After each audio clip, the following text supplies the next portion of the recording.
What's your favorite strategy right now in the market? I would say the small multifamily, the 2 to 4 units. There's so much value add potential because a lot of these landlords that bought 5, 10, 20 years ago, they have a lot of equity, but below market rents. So you come in there and maybe try to keep a tenant or two, but turn over those units, convert them to long-term Section 8 because you'll get those Class A rents for the Class C type properties.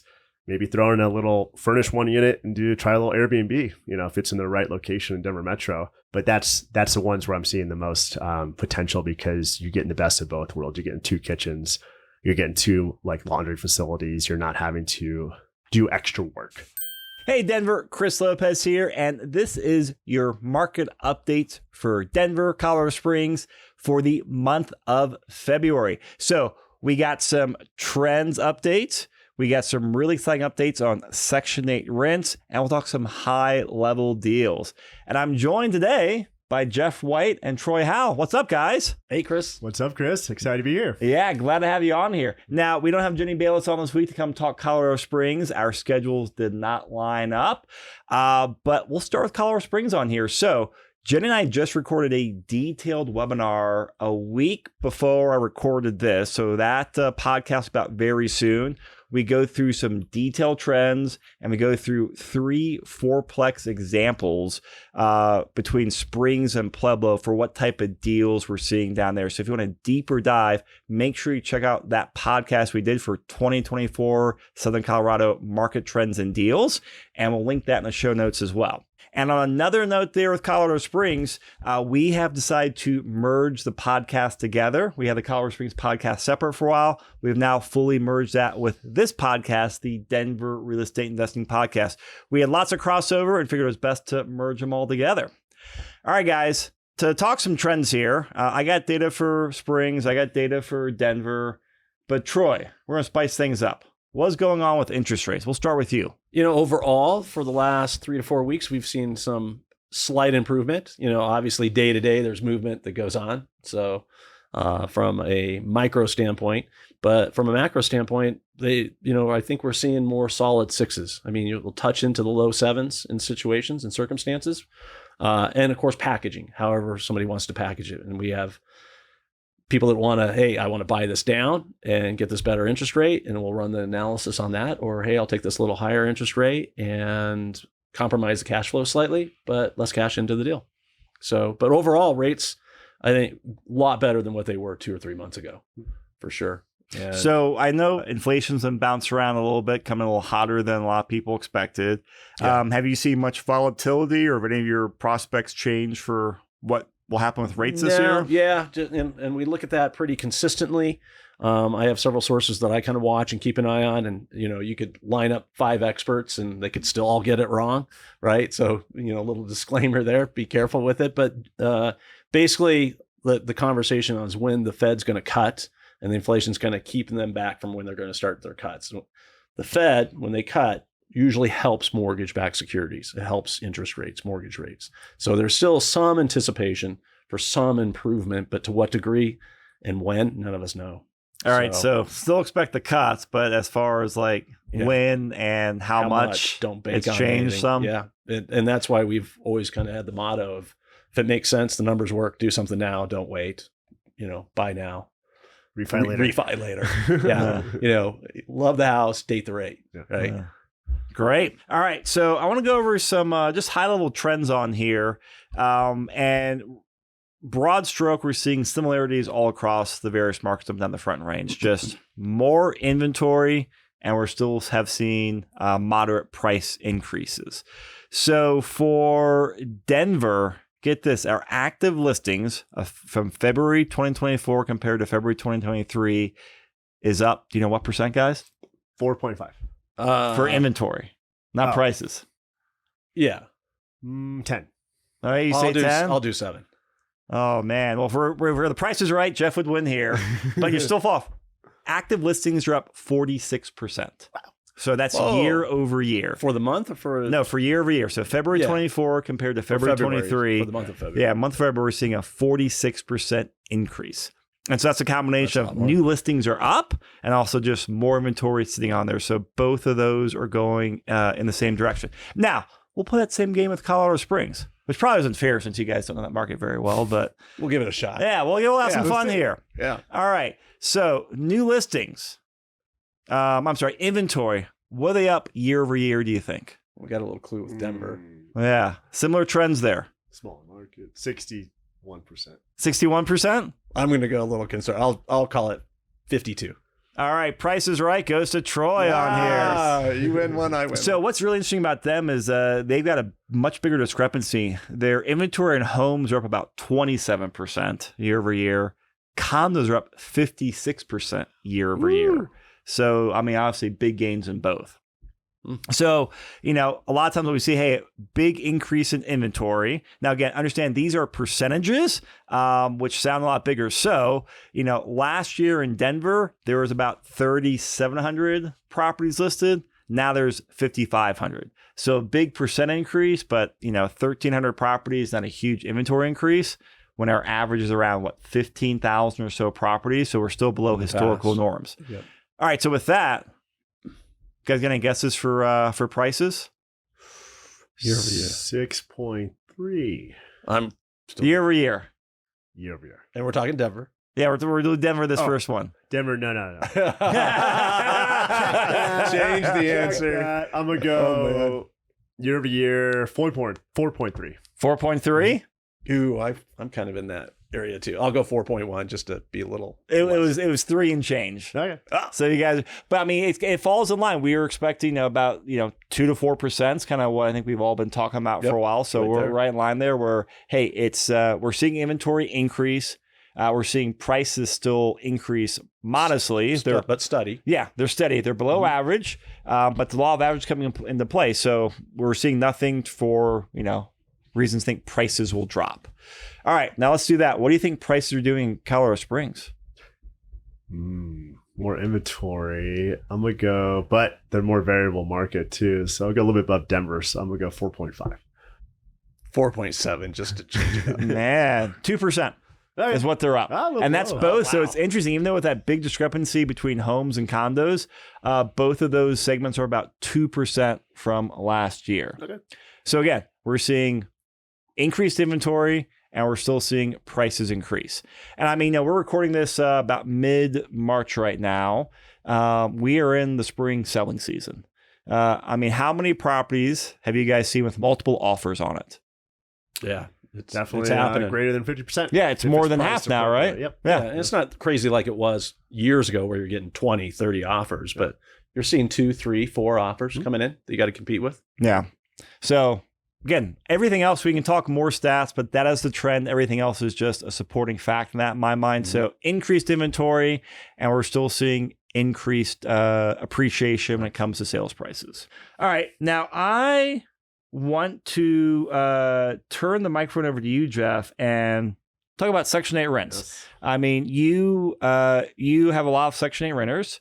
You advise a lot of clients, hey, Section 8 is a great way to maximize cash flow. And you've been turning some leases over. Section 8 came out with some new numbers. Give us a rundown as far as what you're seeing as an investor. Yeah. So Section 8 is basically you're getting Class A rents for Class C type properties because Class C is where most investors operate because those are the best rentals because it's the meeting place of cash flow, price, appreciation.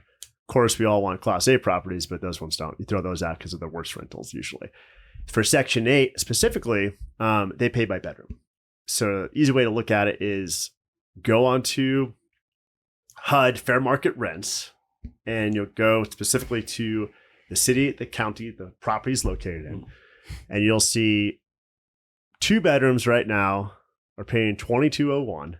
3 bedrooms is $2,874, and 4 bedrooms $3,255. So you can see if you could somehow turn a 2 bedroom to a 3, you're adding $674 per month by adding 1 bedroom. So a cost to adding bedroom, call it $3K. What an amazing return on investment. So that's why Section 8 is great. Is what you're going to get before you even rent it out on Section 8. You can know exactly what you're going to get, and that number does include utilities, mind you. Usually. There are exceptions sometimes, depends on the housing authority, but that's exactly what you get with utilities. Take out utilities a little bit less, but that's fine. because you're still getting above market rents for a lot of these properties. And that's the true power of it. It's 25% of my portfolio, and I'm converting another couple the next few months. So I'll probably make 35-40% of my portfolio will be Section 8 rentals because I believe in the program and I really like it.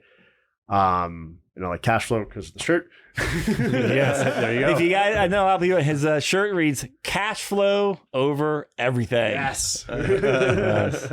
And that's the amazing thing about Section 8. It's helping the affordable housing issue. Our taxes already pay for it.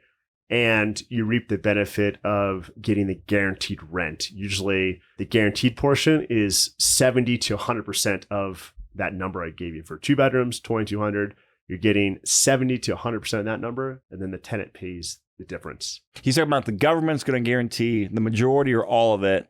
And depending on the tenant's income situation, they may pay 0 or they may have a 0 to 30% their share. I'm saying copay, but that's not the right word to say for it. But their portion of it. Portion, their portion of it for their rent. So, yes. And I mean, one of the great things about Section 8 is like the government guarantees rent and like they pay on time. Yeah. If the government stops paying, there's a lot bigger problems we have than that rent check, Yeah. And then the amazing thing too is if a tenant loses their job. I was going to bring that up. A month later, right? They like on that $2,200 example, let's say the tenant portion is $400 and the housing authority pays $1,800. Tenant loses their job. What do you think happens? Well, I know what happens. The government steps in and makes up the difference. Exactly. Yep. Which if for non-Section 8 marketing tenants, that's not the way it goes. If it was non-Section 8, you'd have to be working with a solution with the tenant to come up with the $2,200. But when you have Section 8, that's a huge pro of the program is it has the guaranteed portion of the $1,800 in that example. Tenant loses their job, housing authority pays the difference until the tenant gets another job. Little insurance. So you get policy. the 2201. So even during that's why I like it almost recession proof because you're getting that $1,800 guarantee plus potentially $400 if the tenant gets laid off tomorrow. And that's the beautiful thing about the program is you will get your money. Basically, as long as the tenant keeps paying, but even if the tenant, something happens to their job, they'll, you have the guarantee on the government in the back end. And you're only chasing after $400, not $2,200. Yep. And that's also a lot easier. And then just like any other tenant, the only difference is you have your payment is with 2 parties instead of 1. All right. Yeah. So you said you're converting over to about 40% of your total portfolio for Section 8? Correct. And so are you converting some of your room by room rentals over to long-term Section 8s? Yep. And so basically I'm assuming you're getting about the same or comparable rent, yes, but 1 tenant, and that's easier than dealing with 4 or 5 or 6 individual tenants, right? Yeah, it's just simple. Like the way I look at rent by room is it used to be you get about $1,000 over the market rent or even Section 8 at the time. Mm-hmm. And then eventually Section 8 was like here, rent by room is here. And now Section 8 is here. So why would I want to deal with 4 or 5 tenants versus just 1 and I get the guarantee? I don't have to chase after 4 tenants. Not that rent by room is hard to collect the rent. It's just 4 tenants, 4 personalities, 4 leases, 4 leases to manage. Yeah. I have a cleaner every month. I have to pay for the internet. It's, definitely more work than 1 tenant. And Section 8, you start out with 1 year. And then you get that 1 year to start, and you don't have to renew it for another year. You can just leave it month to month, and then replace it with another Section 8 tenant. So you have still flexibility. It's just the first year, so you get the guaranteed 1 year for the tenant and for yourself, and then after that, you could just leave it and still get the increases. So that's also another pro of the Section 8 program is whatever the market's doing, like high inflation, low inflation, recession, economic boom, doesn't like wherever rents are at. Like you see the articles where rents are. The average rent in Denver Metro has gone down 5%.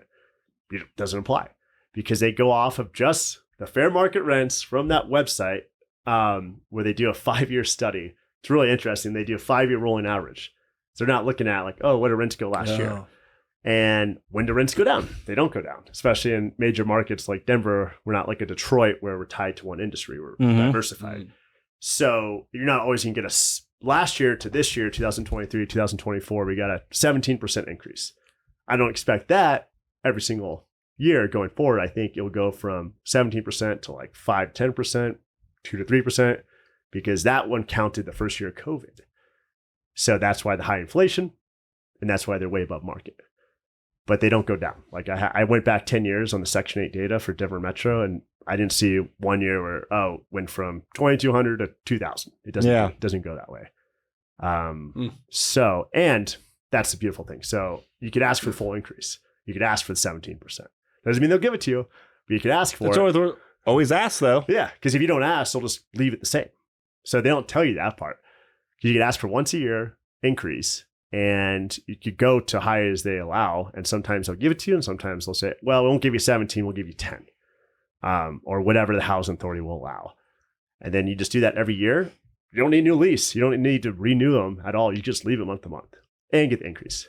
So it's almost independent. It's like a different world in the Section 8 world compared to the market. Well, Jeff, I always appreciate you keeping me up to date on Section 8. Like, you do a phenomenal job out there. Yeah. And I'm glad you shared it with all of our listeners, because I know, we talked to a lot of landlords, a lot of investors, and they're always trying to figure out ways to, hey, cash flow is tough in the market. Whether you're buying a new property or have a current one, hey, how to increase cash flow. And I mean, Section 8 is a great program. There's lots of great tenants in there. And like I said, they're also paying great rent, which for landlords, that's what we like to see. So if you're out there looking for ways to go out there and maximize cash flow, definitely get the details on how Section 8 works and the different payout threshold it has based on the bedroom. So thanks a lot, Jeff. No problem. All right, so talking about deals here, normally on this show, we'll go through a couple of deals and a deeper dive. Today we won't, because we just said that deep dive on the Colorado Springs podcast. We just recorded one on house hacking, and we can talk some high-level deals here. But I kind of want to take the 50,000-foot view, because, we have, lots of people saying, hey, I want to get into real estate investing. Or I've had a couple people this last week say, hey, I want to move to Denver. How is the real estate investing market like? So from a 50,000-foot view, we'll give everyone the rundown on here. The punchline is you can make numbers work. You can get cash flow, but you have to be more creative or put more money down. More money or more creative is usually one of those has to go in there. The easy days of putting down a 25% down payment, long-term rental, hand the keys over to property management, have decent cash flow and good return profiles, those days are off right now. So I'm going to share like a high-level Colorado Springs deal, actually two. So there were two deals Jenny talked about. One was actually a fourplex she was buying, and she put down 25%, and it was a fourplex in the 6% cap rate range. So we're starting to see some stuff in the 6 cap rate range, which was really nice down there. And she had modest cash flow on there, and she was happy with that. Mm-hmm. And the big difference was on there. She's a great investor, very dialed in. She is self-managing that property, which helps it go from about neutral cash flow to positive cash flow. But 25% down, yeah, you can still get positive cash flow. Don't see a lot of that in Denver. But Springs and Pueblo, you definitely can. And of course, you can always, self-manage, help juice the returns. Now, here in Denver, putting down 25%, especially on multifamily, getting those deals of cash flow, I mean, those are pretty tough, right, Jeff? Absolutely. Like the average return, I would say, for Denver Metro, even 25% down, you're looking at, and this is like a good deal, you're looking like 1% to 2% like cash on cash return for the average deal. Yes. So anything over that, like you're doing, that's a good deal. Yeah. Yeah. And so it's just, it's tough. And so like you can put down more, we have people put down 40% down payment. And that's where you're going to start seeing like some better cash flow, and your cash on cash return will go up a couple points as well. But you have to ask yourself, hey, do I want to put down 40% on down payment? Hey, we have some investors do, makes sense for them. Awesome. But if you're looking to put the minimum amount down, realize it's going to be a lot tougher that way. Now, the creative strategy is because you can put more money down to get better cash flow, or you can get more creative. What type of deals are you seeing in Denver, Jeff, that makes sense for cash flow? Cash flow, yeah. So large single family where you convert a 4 or 5 bedroom ranch style home to 6, 7, 8 bedroom and turn it to a rent by room, corner lot of parking. That's an easy low hanging fruit one because there's a lot more single family ranch homes. So that's easy top line. That's where there's the most supply of cash flowing deals, but still requires work. You have to convert some of that space to other rooms, and then you have to rent all the rooms out. So there's a little bit of work, but that one will be your highest cash flowing one easily. And then number 2, you're looking at the small 2 to 4 unit multifamily. And what I like is combining strategies. So not just rely on just market tenants or Section 8 or rent by room, maybe try a little bit of both, maybe even throw in a little Airbnb if you want to get really creative. But again, those ones are higher price points and usually existing inherited tenants. So you kind of have to work with that. So best case scenario on that is going to be a 9 month business plan where you're going to have to execute that and get them turned over to what you want. So easy one, single family, detached, ranch style homes, and add a lot of bedrooms, rent all the rooms. That one you could definitely cash flow. And then the one right below that is the small multis. And then right below that is the house with separate entrance or walkout basement or mother-in-law apartment. And similar to the small duplex, you could do similar strategies. Difference on that is those ones you might have to add a whole kitchen sometimes down there. You might have a separate entrance, no kitchen. Or one laundry, you got to add laundry. So that's why the duplex is already set up for you, ready to go. But those three are the ones to go for. What's your favorite strategy right now in the market? I would say the small multifamily, the 2 to 4 units, because it's the best. There's so much value add potential. Because a lot of these landlords that bought 5, 10, 20 years ago, they have a lot of equity, but below market rents. So you come in there, work, try to keep a tenant or two, but turn over those units, convert them to long-term Section 8, because you'll get those Class A rents for the Class C type properties.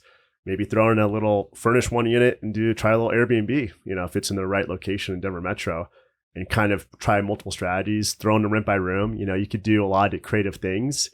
But I would say don't get too creative. Maybe pick one strategy, go with it. If you're comfortable, add another strategy. But that's the ones where I'm seeing the most potential, because you're getting the best of both worlds. You're getting 2 kitchens. You're getting 2 laundry facilities. You're not having to do extra work. Like the single family, you're turning that 4-bedroom to a 7, 8-bedroom.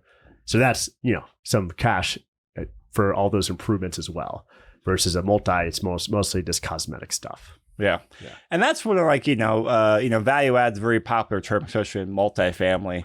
And it's just really tough right now going there, add a bunch of value and increase the purchase price a whole bunch, especially in the 2 to 4 unit residential properties. But you can go in there and for a pretty easy value add light rehab, you go in there and really increase the rents. Like I said, add a bedroom or just update it, get up to market rents. Depending on what housing authority in, sometimes Section 8 is paying just, top dollar above. So there's definitely some easy ways to go out there and, maximize cash flow. It may take you 6 months after you buy the property to kind of get it, updated and the rents in there. That's fine. Just plan for it. But those are the types of opportunities we're seeing out there. So thank you, Jeff. Yeah, of course. All right, Troy. I know we were just earlier talking about, end of last year, they put out this new 5% down conventional multifamily program. So 5% down on a duplex, triplex, or fourplex, where, we used to not be able to do that. So are you seeing a lot of people use that 5% down? For sure. Yeah. Jeff and I have worked on several, and other clients have as well. And it's working out great. Yeah. Because you can get in for the 5% down, and those properties become affordable. And the beauty of it that we didn't bring up previously is that it does actually help you qualify for a little bit more. So when you buy a duplex, threeplex, fourplex, those additional rentals incomes do play into the mix. And so you can qualify for a little bit more than what you would have by a single family by itself. Do you have an example of someone qualifies for like a $600,000 house, single family? What would they potentially be qualified for duplex? If I were really just kind of shooting from the hip, it might be another 50 to 100 grand in the unit. For like a duplex, might go from 600. I'll have to run the numbers to be sure, but it makes a difference. Yeah, for sure. Because a single family, you're not going to have that rental income help, right? Oh, yeah. And so even if they look at, and how underwriting guidelines look at it is they'll take market rent, whatever the appraiser comes up with, or what the actual active rent is in the property. When it's a duplex, there's one unit that's going to be occupied potentially already, and they'll use the lower of the two and then still discount it by 25%. So if you got something that's renting out for $2,000, that's $1,500. But now that $1,500 helps you qualify for that much more that you would have not had on a single family home. So it's pretty cool. Helps people buy those higher price points. So just got to come up with the 5% and can still get help from the seller And Yep. we've had situations where we've done that they offset the closing costs. So it's opened up the doors. And I think we're seeing a lot more happen. And some of the deals we've worked on, fourplexes, they're commercial real estate agents. Yes. They're not like regular residential real estate agents. They're kind of interesting. I had a long conversation, or a more lengthy conversation than I typically would, with the listing agent on the one we're working on here currently. And he was just like, wow, what's going on? I've got to get my kid to buy one and all this stuff. And he's a commercial real estate agent. They don't know. And they don't realize that on the residential side of lending, residential world, that this has opened up and it's going to change things for them from a commercial real estate side. Yeah, I wish there was a way, like, as this plays out, say fast forward to end of this year, so the program's been a year in effect, like how many of these small residential properties were used with the 5% down program?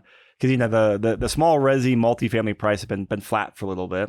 I'm curious, like, if they'll help bump up prices, and just what percent, hey, if we do 100 transactions in the Denver market, like what percent's the 5% multifamily? Because based on like the clients we've had and just, chitter chatter with other people, I've been surprised with how many more people are taking advantage of the program. Yeah. Well, I think it's that would be, because I could be all exported. That'd be a cool data set to see. Like, because you could. Are you volunteering to do that? I'm pretty sure everyone on the podcast has heard you do that. Don't sell yourself short. You're an analyst. If I buy a T-shirt, I'll buy a T-shirt. I export data, then you have to do it, right? If you get the shirt, and give me a couple more of these, I'll be good to go.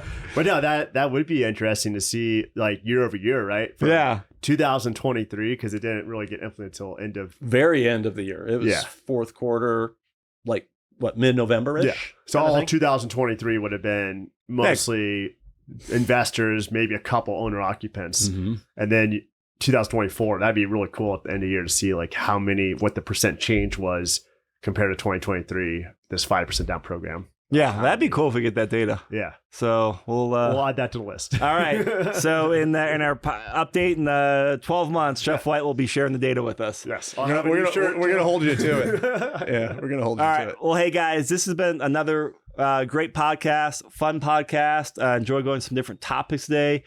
Listeners out there, if you guys want more of those deals for some stuff we're doing in Denver, like the more like in the trenches numbers for Denver deals, Springs deals, or Pueblo deals, check the show notes or email us. We'll send you the links to all that stuff so you can check it out. Or most importantly, pick up the phone, send some text message, and hop on a call. We're always happy to run you through some numbers on the strategy side. Troy is an amazing lender here with NOVA Home Loans. He'll help you figure out the game plan on the lending side. But we are here to put deals together, and we absolutely love working with people. So thank you so much, guys. And out there listening, we'll see you guys next month. Thanks, Chris. Later. Thanks, Chris.